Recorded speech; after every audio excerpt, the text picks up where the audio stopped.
उसी जल में प्रतिबिंबित होता है जो जल शांत हो, स्थिर हो। यही तो समस्या होती है मन की। मन कभी भी शांत नहीं हो पाता है। जहां शांति नहीं वहां कुछ भी नहीं रुकता। समुद्र की लहरों की भांति विचारों का उपद्रव मन को निरंतर स्थिर रखता। कुछ भी सुनने और समझने के लिए मन का मौन रहना आवश्यक है, किंतु मन मौन रहना नहीं जानता। वो तो निरंतर कुछ ना कुछ कहता रहता। प्रतिपद शब्दों का आक्रमण चलता रहता है मन पर,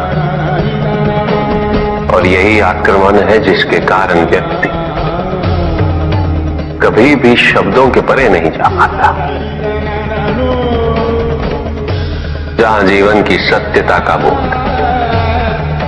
उसकी प्रतीक्षा कर रहा होता है।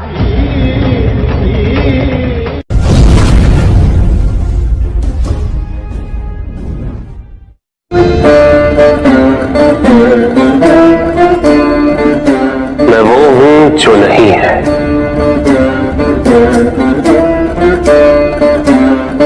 जो नहीं है वो मैं हूं।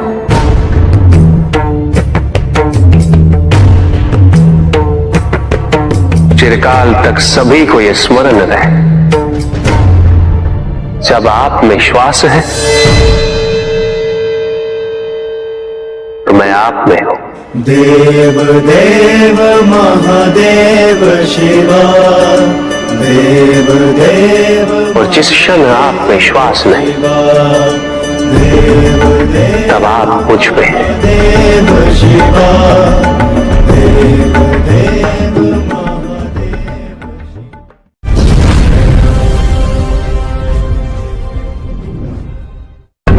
सत्य को जानने के लिए वन में जाना अनिवार्य नहीं है। अपने निजी, पारिवारिक और सामाजिक दायित्वों का परित्याग भी आवश्यक नहीं है। सत्य तो सदैव हमारे साथ है, हमारे सामने है, किंतु हम स्वयं धीरे धीरे उस पर अपने क्रोध, अपने अहम, भय, विचार और महत्वाकांक्षाओं जैसे कई आवरण चढ़ा देते हैं। सत्य हमसे नहीं, हम स्वयं सत्य से दूर हो जाते हैं।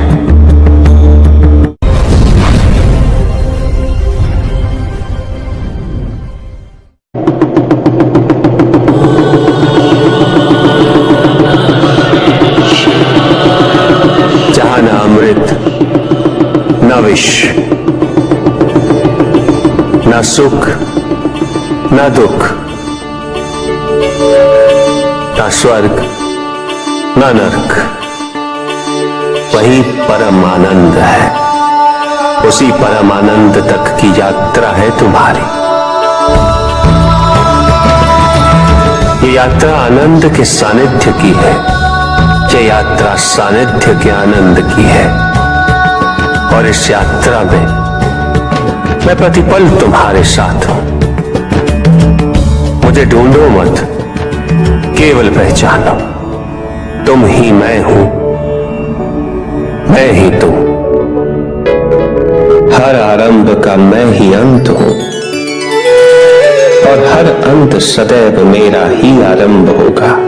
देव देव महादेव शिवा, देव देव महादेव शिवा। तुम्हारे साथ चल तुम्हारी अपनी इच्छाओं ने किया है, तुम्हारे हट ने किया है। तुम्हारी अपनी सोच ने किया है। ये रहस्य नहीं कि प्रत्येक आत्मा मुक्ति की इच्छुक होती है। जो मरता है वो है है पंचभूतों से निर्मित शरीर।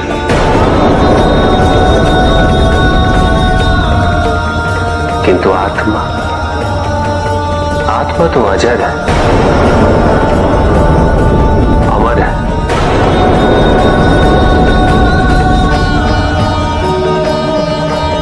जिसकी यात्रा मोक्ष पर संपूर्ण होगी।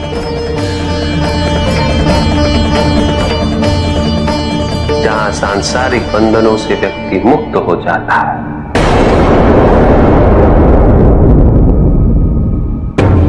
सारी इच्छाएं लुप्त हो जाती। किंतु तुमने तो कभी सत्य की खोज ही नहीं की। तुम तो सदैव उन तत्वों को ढूंढते रहे जो तुम्हारे अहंकार के पोषण हेतु आवश्यक थे।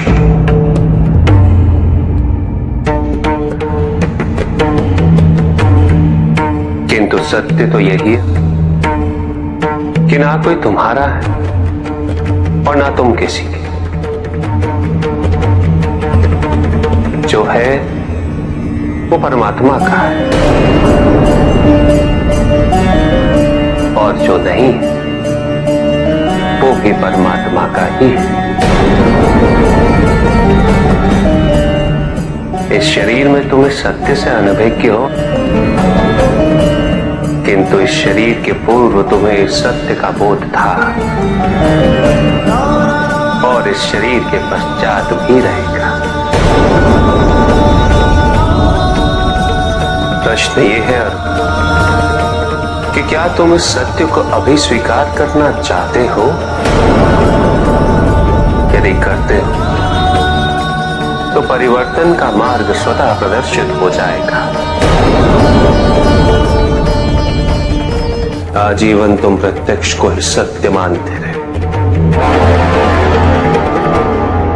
परोक्ष सदैव महत्वहीन रहा। तुम्हारे पास यही अवसर है उस भूल को सुधारने का। भक्ति हेतु यदि कुछ अनिवार्य है तो केवल भक्ति ही।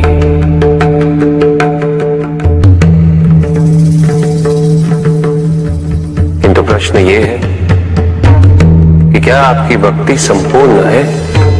विश्वास और भ्रम के बीच की रेखा अत्यंत महीन होती है।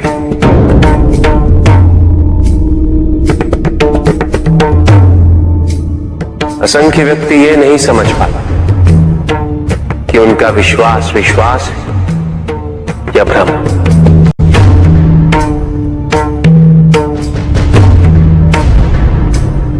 मुझ तक पहुंचने के लिए किसी और की आराधना अनिवार्य नहीं।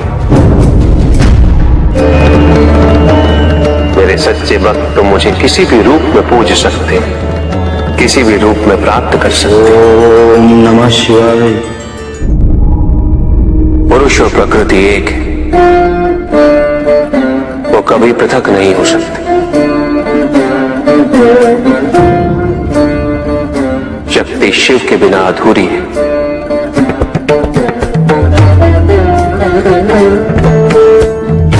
और शिव तो शक्ति के बिना शव के समान है।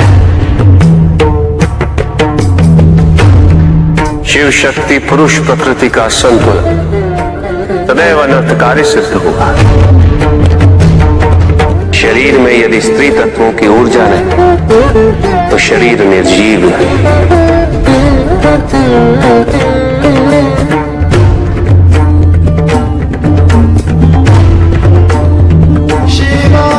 शक्ति और शिव के संपूर्ण रहस्यों को समझ लेना भक्ति, ज्ञान और तपस्या की पराकाष्ठा है।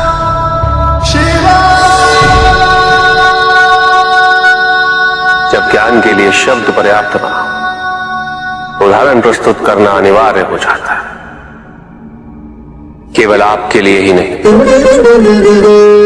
अपितु आपके माध्यम से समस्त संसार को शिव और शक्ति की संयुक्ता से पुनः अवगत कराना इस प्रसंग का उद्देश्य था, जो पूर्ण होगा। महादेव महादेव।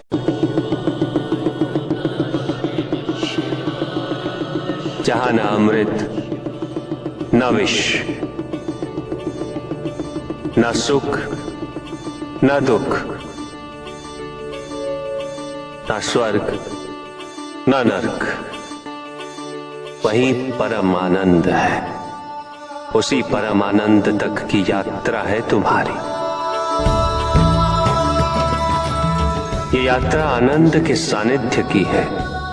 ये यात्रा सानिध्य के आनंद की है। और इस यात्रा में मैं प्रतिपल तुम्हारे साथ हूं। मुझे ढूंढो मत, केवल पहचानो, तुम ही मैं हूं, मैं ही तुम। हर आरंभ का मैं ही अंत हूं, और हर अंत सदैव मेरा ही आरंभ होगा। देव देव महादेव शिव। पंडित महोदय को अपने अंतिम उत्तर का तात्पर्य बताओ।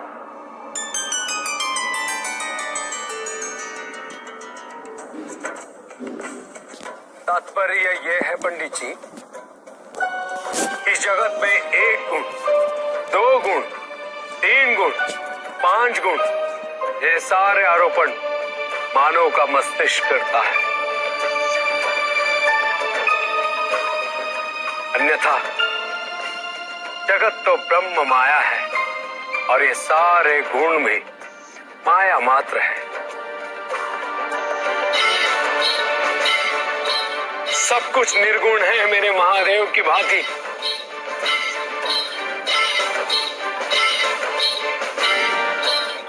और गुण तो मात्र लीला का नाम है। साधु साधु साधु साधु। किंतु प्रभु, ऐसा कोई ज्ञान तो इस संसार में है ही नहीं। वेद तो ईश्वर की आराधना, व्रत, तप, ज्ञान आदि क्रियाओं से करना सिखाता है। तो फिर निर्गुण वाली बात सत्य कैसे हो सकती है? वेद में ही सारा ज्ञान है पंडित महोदय। वेद का सही अर्थघटन करना इस समय संभव नहीं। अनंत शिव। प्रजापिता ने वेद के मंत्र दिए ताकि मनुष्य मात्र अपने गुणों के माध्यम से निर्गुण तक पहुंच सके।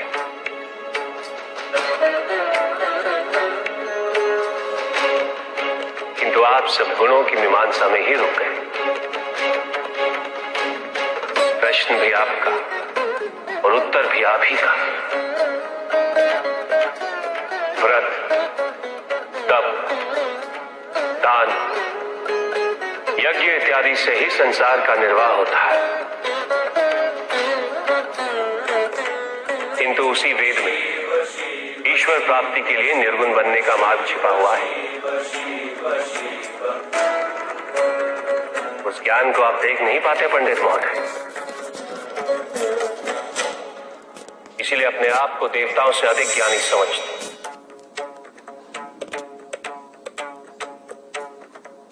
पंडित महोदय, ज्ञान का भ्रम होना अज्ञानता का प्रथम लक्षण है। इस प्रकार भरे हुए पात्र में कुछ नहीं समाता, उसी प्रकार ज्ञान के अहंकार से भरे मन में अधिक ज्ञान नहीं समाता।